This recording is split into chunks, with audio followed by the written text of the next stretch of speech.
किसान जमा हुए तो हमारे किसानों को खालिस्तानी कह देना, आतंकवादी कह देना, किसी ने जाकर बिरयानी खिला दी तो कह देना कि वहाँ बिरयानी का भोज चल रहा है, वो मर जाएं।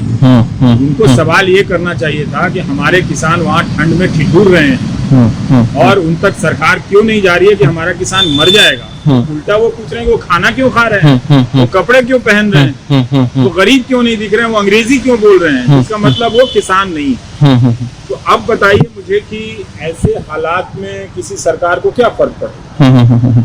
वो तो कानून के बारे में बता भी नहीं रहे। वो कम से कम सरकार की तरफदारी में यही कहानियां ढूंढ कर ले आते कि कॉन्ट्रैक्ट फार्मिंग से कौन सा किसान अमीर हो गया, प्राइवेट मंडियों में प्राइवेट व्यापारियों को बेचकर कौन सा धान का किसान अमीर हो गया, कौन सा धान गेहूं का किसान प्राइवेट व्यापारियों के हाथों बेचकर ज्यादा पैसा न्यूनतम समर्थन मूल्य से कमा रहा है।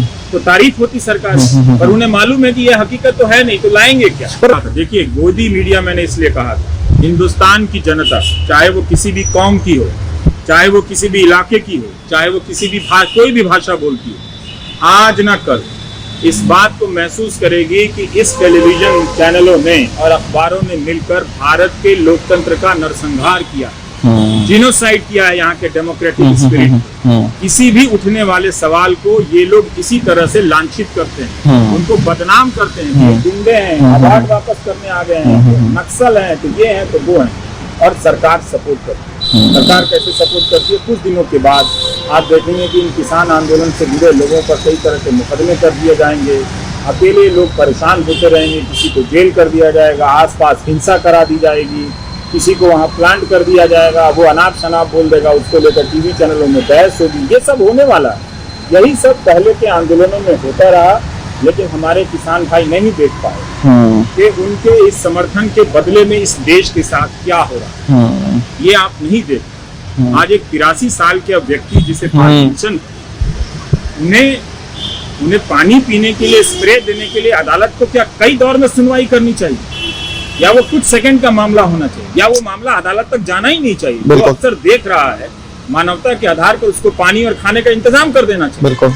लेकिन देश में ये हालत हो गई। गोदी मीडिया जो है, ये आज बहुत अच्छी बात है कि लोगों ने नारे लगाए, लेकिन ये बहुत अच्छी बात है कि लोगों ने हिंसा नहीं की, पत्रकारों को नहीं करनी चाहिए, उन्हें किसी तरह का नुकसान नहीं होना चाहिए। लेकिन जनता को आज न कल सरकार से लड़ने से पहले अब मीडिया से लड़ना पड़ेगा। पंजाब से आए किसानों को, हरियाणा से आए किसानों को पता चल गया पहले ही दिन में कि उनकी पहली लड़ाई सरकार से शुरू होने से पहले मीडिया से शुरू हो चुकी है। 90% पत्रकार पत्रकारिता करना चाहता है, वो लोगों की बात को रखना चाहता है, पर कितने लोग बात बात में अपनी नौकरी गंवाते। इस देश में तालाबंदी के दौरान ऐसे ही बहुतों की नौकरियां चली और एक सामान्य सा रिपोर्टर कितने बार इस्तीफा दिया।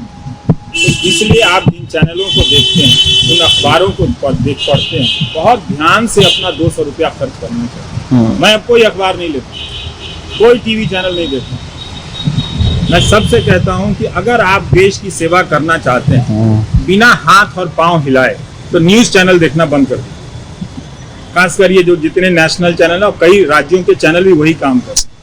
इससे अच्छा काम मैं क्या बता सकता हूँ। आप देश की सेवा करना चाहते हैं, बहुत लोग मुझसे पूछते हैं, मैंने कहा मैं ऐसा काम बताऊंगा जिसमें आपको हाथ और पांव दोनों नहीं हिलाने पड़े। आप न्यूज चैनल देखना बंद कर दो और इन अखबारों को पढ़ना बंद कर दो। ये जो 200 रुपया है किसी गरीब को दे दो, तो देश की सेवा हो जाएगी। क्योंकि ये लोग इस देश के अर्जित, हमारा लोकतंत्र है, बहुत मेहनत से मिला है। 150 साल तक कितने लोग फांसी पर चढ़ गए, कितने लोग जमाने तक जेल में रहे, तब जाकर हमें समझ में आया कि हमें लोकतंत्र कैसा बनाएंगे। और उस लोकतंत्र को इन न्यूज चैनलों और अखबारों के जरिए खत्म कर दिया गया। और इसकी दुनिया में कोई औकात है? आप देखिए, इसकी कोई साख है इस मीडिया की? जो गिनती गिनी जाती है प्रेस फ्रीडम की इस हिंदुस्तान की दुनिया में, वो कितनी नीचे है। तो इसका मतलब है कि यहाँ की मीडिया में वो बात ही नहीं। तो जिस मीडिया में कोई इकबाल ना, कोई दम ना हो, उसकी मीडिया के लिए आप अपनी जेब से 200 रुपया खर्च कर रहे हैं। मतलब आप हत्यारे को पैसा कैसे दे सकते हैं?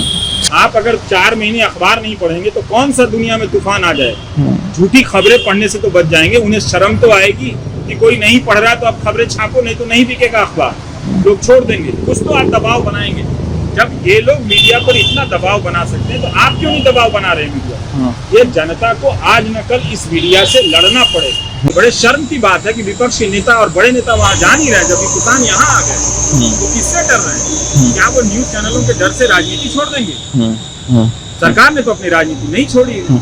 उन सबको किसानों के बीच जाना चाहिए, और नहीं जा रहे हैं तो इसका मतलब ये माना जाना चाहिए कि वे भी सरकार के साथ, ये किसानों के मुद्दों से सहमत नहीं, तभी आप नहीं जा रहे।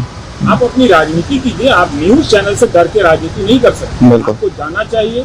अगर आपको लगता है कि किसानों की बात सही है तो आप कमिटमेंट करें कि हमारी सरकारें जहां होंगी वहां हम ये नहीं करेंगे, और हमारी सरकारें जहां आ सकती हैं वहां हम ये नहीं करेंगे। तो विपक्ष को जाना चाहिए। विपक्ष का नहीं जाना उतना ही शर्मनाक है जितना सरकार का वहां नहीं जाना या वहां के लोगों से बात नहीं करना। लेकिन आप ये देखिए कि इस किसान आंदोलन ने पंजाब की किस खूबसूरती को पेश किया। पंजाब के जितने भी गायक जो लोकप्रिय हैं, चाहे वो म्यूजिक वीडियो में है, चाहे वो फिल्में बनाते हैं, चाहे बबू मान हो, चाहे वीर सिंह हो, चाहे जसबीर सिंह जस्सी हो, चाहे कंवर ग्रेवाल साहब हो, कोई भी हो, सब गा रहे हैं। सब किसानों के लिए गा रहे हैं और किसानों के आंदोलन को जोश बढ़ा रहे हैं। ये बहुत सुंदर बात। पंजाब के किसान जो खिलाड़ी हैं वो इस आंदोलन की बात करते हैं, पंजाब के जो छात्र बात करते हैं। इसका मतलब ये है कि पंजाब के लोग भले ही कनाडा चले, भले ही अमेरिका चले गए, न्यू जर्सी में घर बना लिया या न्यूयॉर्क में होटल बना लिया, मगर वो अपने खेत और किसान से दूर नहीं गए। ये बहुत सुंदर। किसानों ने भले ही अपने कानून के लिए, अपनी चिंताओं के लिए कुछ हासिल ना किया, लेकिन ये बहुत खूबसूरत चीज हासिल करके दुनिया को दिखा दी है। ये पंजाब है, इससे निकले, चाहे वो कोई गा रहा हो, चाहे वो खेल रहा हो। हरभजन सिंह ने भी बोला है, बिल्कुल। देखिए दिलजीत दोसांझ ने भी बोला, बिल्कुल, सबने बोला है ये पंजाब है। इसका मतलब पंजाब की औलादें, उनमें जो वाकई में फौलादें, उनमें अपनी मिट्टी से प्यार है। अच्छा रवि जी, गांव के प्रति उनका जज्बा है। ये मुझे बहुत सुंदर लगा कि कलाकार, फिल्म कलाकार पंजाबी भाषा की जुबान के लोग सामने आए। बहुत ही सुंदर चीज।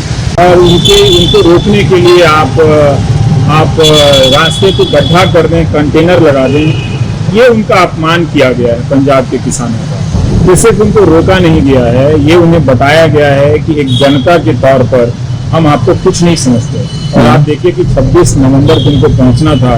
दो तीन दिन पहले से हमारे किसान भाई निकले, अभी तक उनको पंजाब नहीं पहुंचने दिया। तो ये बहुत ही मुझे बहुत बुरा लगा। ये नहीं होना चाहिए था इस देश में। और बुजुर्ग किसान लोग हैं, आ ही रहे थे, तो आप उनको किसी तरीके से, आगे हजार और तरीके थे कि किसानों को आप सड़क से हटाकर कहीं और ले जाए। वैसे अभी तक उन्होंने कोई हिंसा नहीं की, जबकि उन्हें उकसाने की बहुत कोशिश की। उन्हें आतंकवादी तक कह दिया गया, तब भी नहीं वो गुस्सा किए और हिंसा की तरफ नहीं है। तो वही चाहते हैं कि कुछ गुस्से में कोई हिंसा कर दे, इसमें दंगा एक्ट, फलाना एक्ट और पुलिस लाठीचार्ज करके वो सब जो CAA के बाद जो केसेस लगाए गए हैं वो इन पर भी लगा दिया है। लेकिन हम हैरान नहीं हैं, क्योंकि ये तो वही कर रहे हैं इतने दिनों से। हर तरह की मीडिया, हर तरह की जनता को ये आतंकवादी तो बताते हैं, ये पाकिस्तान का समर्थक बताते हैं, पाकिस्तान के एजेंट बताते हैं। यही तो कर रहे थे 2014 के बाद से। और क्या हो रहा है इसलिए? लेखक को, कलाकार को जब बता सकते हैं, कविता लिखने वालों को बता सकते हैं नक्सलवादी, अर्बन नक्सल, तो किसान को क्यों नहीं बता सकते? सर बताइए। लेकिन इस आंदोलन के समय जो उनके साथ बर्ताव हुआ वो बहुत दुखद, वो नहीं होना चाहिए। कई बार होता है कि एक राज्य 10,000 करोड़ मांगता है, उसे 2,000 करोड़ रुपया दिया जाता है, लेकिन इस राज्य के आए हुए लोगों के साथ कम से कम दिल्ली को ये बर्ताव नहीं करना चाहिए। अभी पूर्वी दिल्ली में जब दंगे हुए थे तो रकाबगंज के गुरुद्वारा रकाबगंज साहिब के लोग जाकर वहाँ पर सबको खाना खिलाया, सिर्फ मुसलमानों के लिए नहीं गए, हिंदुओं के लिए भी गए, और दोनों तरफ से वो गालियाँ सुन रहे हैं, तो लेकिन फिर भी खाना खिलाने। इस देश में जो भी धरना प्रदर्शन करने आता है और रकाबगंज में जाकर लिखवा देता है कि उसके पास पैसे नहीं, तो जाने का भाड़ा भी दे दिया जाता है और खाना भी आता है। ये तो मेरे आँख से देखा हुआ था कि कई 100 लड़के आंदोलन कर रहे थे, उन्होंने हमारे पास पैसे नहीं, हम तो आ गए थे, लेकिन आ गए तो जब खाना नहीं था तो गुरुद्वारे वाले खिलाए। तो वो कैसे खिलाए? तो वही जी रोज खाना लेकर आ जाते, हमें खिला जाते। गुरुद्वारों को किसी ने कहा था तो मुझे लगा कि इस दिल्ली में लोकतंत्र की जो आवाजें उठती हैं उसको सब्सिडी हमारे गुरुद्वारा की है ना। तो डेमोक्रेसी को सब्सिडाइज कर रहा है गुरुद्वारा हमारा। तो अब ये तो उस संस्कृति के लोग हैं, तो खाना बनाना, समर्थन देना, ये उनके जीवन का हिस्सा है। ये सुंदर बात है कि अपने परिवार के साथ आए, और जब परिवार के साथ आए हैं तब हमें थोड़ा और बड़े दिल के साथ उनका स्वागत करना चाहिए। आप बातचीत ही कर रहे हैं, बिल्कुल, उनको कहीं जमा करके आप बातचीत कर सकते हो, रामलीला मैदान में या किसी और जगह में जमा करके कर सकते हो। सड़कें खोद के उन्हें ये नहीं बताना चाहिए था कि दिल्ली आपकी है, ये गलत है। और टीवी चैनलों को लगाकर उन्हें बदनाम करने की कोशिश नहीं है। जैसे वित्त मंत्री निर्मला सीतारमण का बयान है 2019 में कि एपीएमसी मंडी खत्म कर देगी। 2018 में बाकायदा नीति आयोग ने स्ट्रेटजी पेपर लॉन्च किया, आप अखबार में देख सकते हैं, इंटरनेट पे, जिसमें कहा जा रहा है कि एमएसपी खत्म कर दी जानी चाहिए, कुछ और प्राइसिंग लाना चाहिए। तो उनके ऑफिशियल डॉक्यूमेंट पर हैं। लेट श्री अरुण जेटली जी लॉन्च कर रहे हैं, अमिताभ कांत जो अभी भी नीति आयोग के बड़े अफसर हैं, सीईओ टाइप से कुछ हैं, वो भी जाकर उस पेपर को लॉन्च कर रहे हैं। तो सरकार कैसे कह सकती है कि हमारा वो इरादा नहीं, उसकी सोच का वो हिस्सा है। इसलिए सरकार को थोड़ी और ईमानदारी से बातों को बताना चाहिए था किसानों को। और सबसे बड़ी बात यह है कि आप इतना बड़ा बदलाव कर रहे थे, तो लॉकडाउन के बहाने क्यों कर रहे हैं? जब लॉकडाउन खुल जाता तब करते आप। जब संसद चलती, खूब बातें होती उसके बारे में, किसानों को पता होता, तो उस कानून के बारे में देश के किसानों को बताया ही नहीं गया। इसीलिए आंदोलन लेट से हुआ। पंजाब के किसान भी देर से जाने। अक्सर लोकतांत्रिक प्रक्रिया में कोई बीच का बिंदु ढूंढा जाता है, देखते हैं, पर जो अनुभव रहा है उसमें सरकार को पीछे नहीं हटी। अब देखना चाहता हूँ कि क्या किसान वहां तक लड़ाई ले जाएंगे। सीए में क्या हुआ, कितने महीने तक चला, देखिए उसके समानांतर वो गोली मारने के नारे चल रहे थे इस देश में। तो किसी को कोई शर्मिंदगी नहीं, मंत्री तक गोली मारने के नारे लगा रहे हैं। तो आपको लगता है कि उसमें इतनी संवेदना होगी कि वो किसानों की बात मानेगी? मान लेगी तो मैं कहूँगा अच्छा करेगी। देखिए क्या है ना कि जब पंजाब उतरता है ना, तो वो नाराजगी लेके नहीं उतरता, बहुत ही खुले दिल को लेकर उतरता है कि आओ जी, खाओ जी, रोटियां खाओ। वो खुद भी खा रहा है, सड़क पर है, दूसरे को भी खिला रहा है।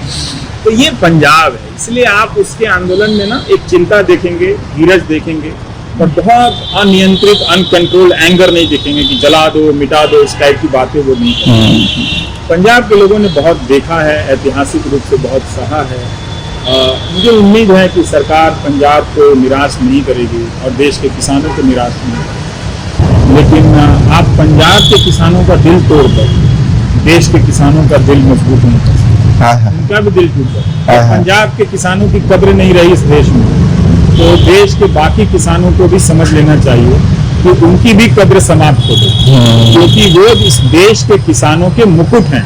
हमारे जो सिख किसान भाई हैं, वो इस देश के किसानों का, जिसकी तस्वीर कई तरह की है, दबे कुचले की है, गरीब की है, आत्महत्या करने वाले किसान की है, कुछ अच्छा बिजनेस करने वाले किसान की है, उस कई तरह के किसानों का मुकुट है पंजाब का किसान। अगर उस मुकुट को आप जूतों से रौंद सकते हैं, दिल्ली आने से पहले उसे जूतों से ठुकरा सकते हैं, तो देश के किसानों को समझ लेना चाहिए जब उनका मुकुट नहीं रहा तो किसान होने का ताज उनका हमेशा के लिए चला जाए।